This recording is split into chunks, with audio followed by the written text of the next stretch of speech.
doesn't matter if you're listening from your bed, your car, your favorite corner of the couch, or somewhere in between sleep and scrolling. Welcome. You're in the right place. This is I Stayed Because for Sleep, a quiet corner of the internet where we tell the kinds of stories that don't get movie soundtracks but still kept someone here. Not always brave, not always beautiful, just true. This episode is for the ones who overthink everything, for the ones who get stuck on small decisions, the ones whose survival sometimes hinged on timing, a tiny interruption, or a completely ridiculous technical failure.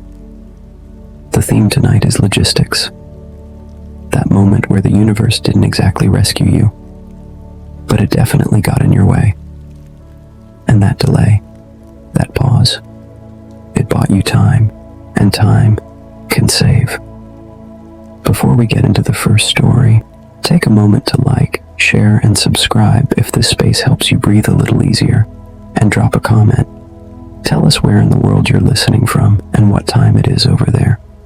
If you've ever been at the edge but didn't go through with it, tell us in the comments what stopped you. You never know. Your comment might be the sign someone else needed to see. Just a word, a sentence, a small reminder that they matter. Okay, let's begin. With a moment that wasn't meant to be life-saving, but kind of was. Segment 1. Because I couldn't figure out how to turn off airplane mode. You didn't plan it. There was no grand decision, no dramatic farewell. You just sat there, blank screen in your palm, airplane mode still on. You'd forgotten you turned it on hours ago to block the noise. No calls, no notifications, no reminders, just silence. Heavy, uninterrupted silence. But now, you were reaching for someone, a last-second impulse. Not even sure who, just someone. Your thumb hovered over the call icon, but nothing happened.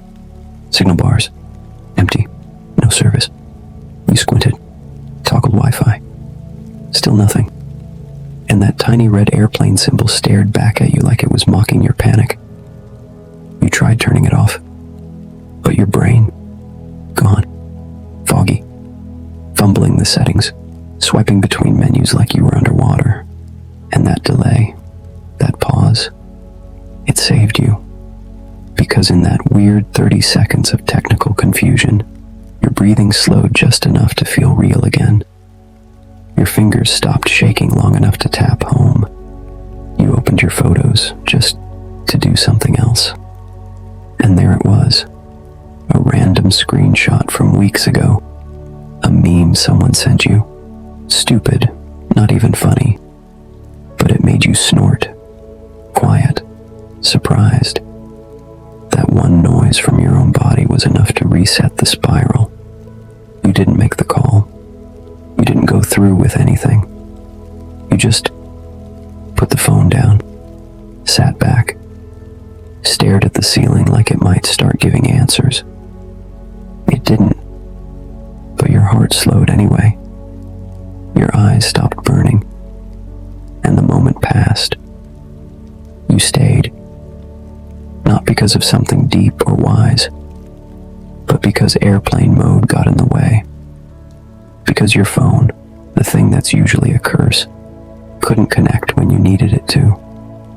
And that delay, that glitch, that moment of why the hell won't this work, bought you something precious. Time. Time to hesitate. Time to shift. Time to breathe. Sometimes survival doesn't come wrapped in courage. Sometimes it looks like a wrong button, a broken app, a screen that refuses to load. Sometimes technology doesn't fail you. It slows you down just enough. And now, with that thought sitting gently in your chest, let's move into the next story. One about a tiny beeping memory from a drawer you hadn't opened in years. Segment 2, Because I Found My Childhood. Tamagotchi still alive. You weren't looking for anything, not really. You were just cleaning out drawers, not the organized kind of cleaning, the what am I even doing with my life kind. The kind where you open random compartments not because you care what's in them, but because you don't know what else to do. It started with one drawer, then another, a pile of old cords, expired lip balm, batteries that probably didn't work anymore, birthday cards with no money in them, wires you no longer owned the devices for. And then you heard it, just a faint, repetitive beeping. So soft, it barely registered at first. It almost sounded like it was coming from inside the drawer, which somehow made it feel creepier than it should have. You paused, tilted your head, pulled out a tangle of keychains and bent paper clips, and there it was, small, cracked, dusty, and still blinking. A Tamagotchi. That plastic, egg-shaped digital pet you got in primary school. You hadn't seen it in years. You couldn't even remember the last time you touched it. You just stared at it for a second, blinking back, confused, weirdly emotional, like it had been waiting for you this whole time. You tapped a button. The screen flickered. The little creature, a blob with pixelated eyes, waddled across the screen. Still alive. Still alive. And suddenly, you weren't in your kitchen anymore. You were in your childhood bedroom. Posters on the wall, snack wrappers on the floor, your school bag dumped by the door. Your younger self, all noise, chaos, anxiety, hope, sitting on the bed with this toy in your hand, feeding it imaginary meals, worried about it pooping too much, worried it would die if you didn't check it often enough. You were clumsy, forgetful, and you still tried to take care of something. And now, here you were, years later, heavier in every way, older but not necessarily wiser, staring at the same toy you'd long forgotten, and it remembered you. Something about that messed with your head, in a good way, in a small, gentle, completely ridiculous way. You wiped the dust off the screen, sat on the floor, just watched it. Beep, beep, still alive. Somehow, this ridiculous toy had survived a move across cities, 3 relationships, 2 storage cleanouts, and 1,000 breakdowns. And here it was, just waddling, waiting, still asking to be fed. And it hit you. Something remembered you. Something held on. Something tiny, dumb, and unnecessary, but still loyal. Still running, still blinking its weird pixel eyes like it had never given up on you. You didn't cry, not right away, but your chest got tight in that quiet way, the way it does when a memory knocks politely and then barges in anyway. You weren't okay. You hadn't been for a while. You were tired, disconnected, floating. But now, sitting on the floor with this glitchy little friend, you felt tethered. Just a little. Just enough. You stayed. Because something remembered you. Because you were reminded that once you did care for something, even in your messiest years. And now that thing was caring for you in the strangest way possible, by still being here. It wasn't profound. It wasn't life-changing. But it was enough to slow you down, to sit still, to remember that not everything falls apart when you disappear. Some things wait. And maybe the child you were, the one who fed this thing and carried it everywhere, maybe they would want you to hang around for a while, just to see what happens next. So you did. You stayed. You gave it a name. You even replaced the battery. And that night you tucked it next to your phone on the nightstand, like a promise to keep checking in. Because if a plastic keychain could still believe in you after 18 years, you figured maybe you could try too. Now, breathe. Let that memory settle. let the sound of the beeping fade into silence. And when you're ready, we'll move into a story about someone who was called too much and how they turned that into power. Segment 3, because he told me I was too much. You didn't ask to feel things this loudly. You didn't choose to be built like this, with a heart that thuds too fast, a brain that questions everything, a voice that shakes when you're excited, and eyes that betray every emotion before you even speak. But there's always someone who makes it sound like it's your fault, for being soft, for being intense, for laughing too hard, or crying too easily, or caring when everyone else just shrugs. Someone who says it with a tone, not even mean, just disappointed. You're a lot. You're too much. And it's not just the words, it's how they say it. Like they've diagnosed you with a problem they've already decided not to fix. Like you're a spilled drink they don't want to mop up. He said it during a fight. Well, you called it a fight. He said it was just a conversation.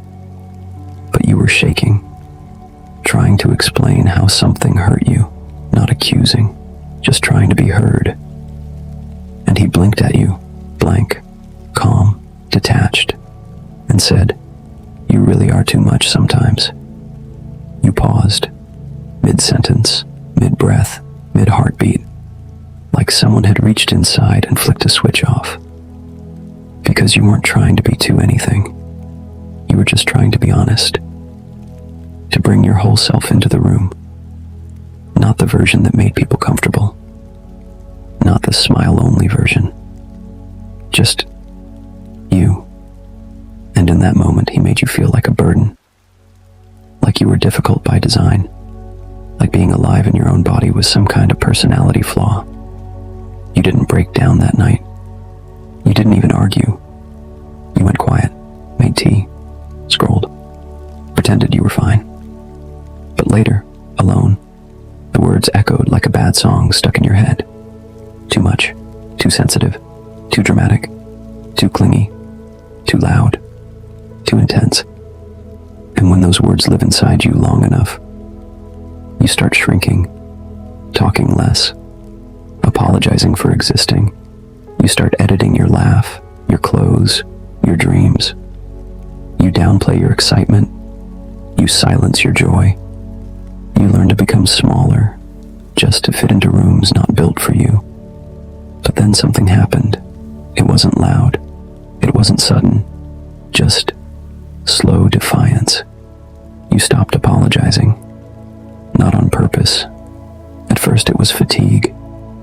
You were just tired of filtering yourself. Tired of feeling like your softness was a weakness. Tired of folding yourself down to pocket size so someone else wouldn't feel overwhelmed. And then, one day, you laughed. Fully. Without checking who was looking. And someone smiled back. Not in fear, not in discomfort, just in joy, because your joy was real. Then another time, you cried. Openly. Not in private, not an apology. And someone sat with you. Didn't fix it. Didn't flinch, just stayed. And you realized something. You weren't too much. You were just in the wrong rooms, the wrong arms, the wrong kind of silence. Your voice didn't need to be softer. It needed to be heard. Your feelings weren't excessive. They were data. They were maps. They were truths. So you stayed. Because you wanted to outlive that label. Because you refused to let that version of yourself be the final one. Because if too much people like you stop showing up, the world becomes a lot more hollow, a lot more gray. You stayed not because you felt powerful, but because you wanted to be. You wanted to be proof that feeling deeply isn't a flaw, that having 1,000 thoughts at once isn't madness, that being loud, joyful, reactive, expressive isn't embarrassing. It's human. And the next time someone looked at you with that tone, that slow blink, that careful distance, and said, "You're a lot." You smiled and said, "I know. That's the point. So now breathe. With all your too muchness, all your mess, all your brilliance, all the color you bring. You are not an accident. You are not broken. You are a mosaic of emotional electricity, and we need you." Now let's move into our final story. One about a younger sibling, a second-hand phone, and the quietest kind of love. The kind that shows up not in big moments, but in small decisions made in silence. Segment 4, because I didn't want my little brother to find my phone. It wasn't a huge thing. It wasn't some deep, soul-bearing realization. It was just a mental image. Quick, sharp, uninvited. You were sitting there, still, barely blinking, in that strange state where time doesn't feel real. And somewhere in your mind, quiet in the corner like a forgotten photo, was your little brother. Not the polished version people saw on Instagram. Not the birthday photo with matching grins. Just him, the way he really was. Barefoot on tiled floors. Always in your stuff. Always asking questions. Always wanting to see what you were hiding. You remembered how he used to sneak your phone. Sometimes just to play games. Sometimes to read your messages. Like he was your tiny nosy therapist with sticky fingers. You remembered yelling at him once, "I'm serious, stay out of my phone." And he just blinked at you, shrugged, and walked off, only to sneak it again later. Because that's what little brothers do. They sneak. They don't listen.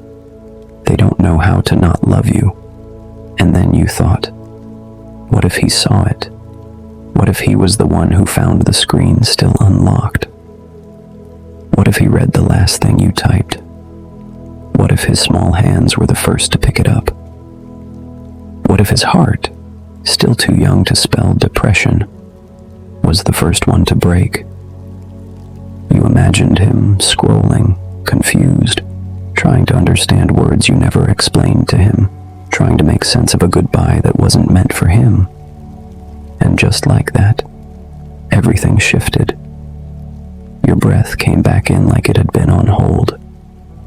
The silence around you cracked, not loud, just thin, like the moment right before you cry, because he'd never see you as broken. Not even now, not even on your worst day. To him, you were still the person who made toast just the right way. Still the one who explained Wi-Fi passwords. Still the one who saved his Fortnite account when he almost lost his login. He didn't see you the way you saw yourself. He saw you, and you just couldn't let him be the one who found out that way. Not because of shame, not even because of guilt, but because something about the idea felt wrong, felt backwards, like dropping something heavy onto a glass table and then asking a child to clean up the shards. Number. That couldn't be his story, so you stayed, not because you were healed, but because he was still here. And maybe, just maybe, if you stayed long enough, you could show him what staying looks like, even when it's messy. So breathe now. Let the silence soften. Let your shoulders loosen. You did good just by being here. And if your eyes are heavy, go ahead and rest. You deserve that much, at the very least. Until then, this space will wait for you. No pressure, no performance, just permission to exist. Good night.